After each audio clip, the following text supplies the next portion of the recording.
د بلخ ولایت د مرستیال والي په مشرۍ د ولایت مقام اداري نوبتي غونډه جوړه شوه. په پیل کې مرستیال والي ټولو مسؤلینو ته په خپلو اړوندو برخو کې د اغیزمنو سپارښتنو وړاندې کولو ترڅنګ یې ټینګار وکړ چې اماراتي مسؤلین باید په خپل وخت غونډو ته حاضر شي او خپلې دندې د شریعت په چوکاټ کې په بشپړې ژمنتیا سره ترسره کړي. ښاغلي ابو ادریس د ولایت په ټولو سیمهییزو چارواکو غږ وکړ چې د نظام د پرمختګ لپاره جدي ګامونه پورته کړي او د خلکو د خدمت لپاره په بیلابیلو برخو کې خپلې نه ستړي کېدونکې هڅې باید دوامداره وساتي. نوموړي د خپلو خبرو په دوام زیاته کړه چې د اداري غونډو مسایل باید ونه ځنډول شي ځکه چې په دې غونډو کې پریکړې د خلکو لپاره د اسانتیاو د برابرولو په موخه ترسره کیږي او باید هڅه وشي څو د خلکو ستونزو ته پر وخت رسیدنه وشي. ورپسې د اجنډا سره سم د بلخ ولایت د والي د دفتر رئیس مولوي سلطان محمد سعید د تیرې غونډې مسایل تعقیب او د ترسره شویو فعالیتونو په اړه یو غونډې ته راپور وړاندې کړ.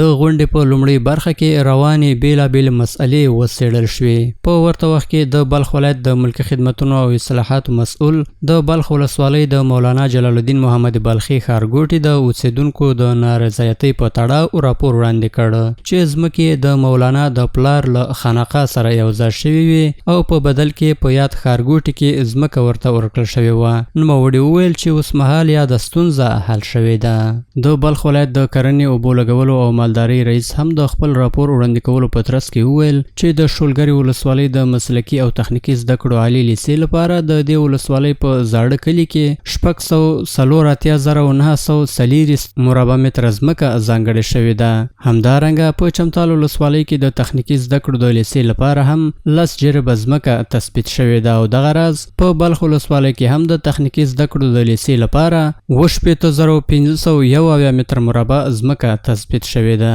د بلخ ولایت د مرستیال والي په مشرۍ د چارواکو ترمنځ د هر اړخیزو نظرونو له تبادلې وروسته اړینې پریکړې وشوې او د یو شمېر مسئلو د حل لپاره کمیټې هم وټاکل شوې چې له دې سره غونډه د اختتامیې دعا په لوستلو سره پای ته ورسېده.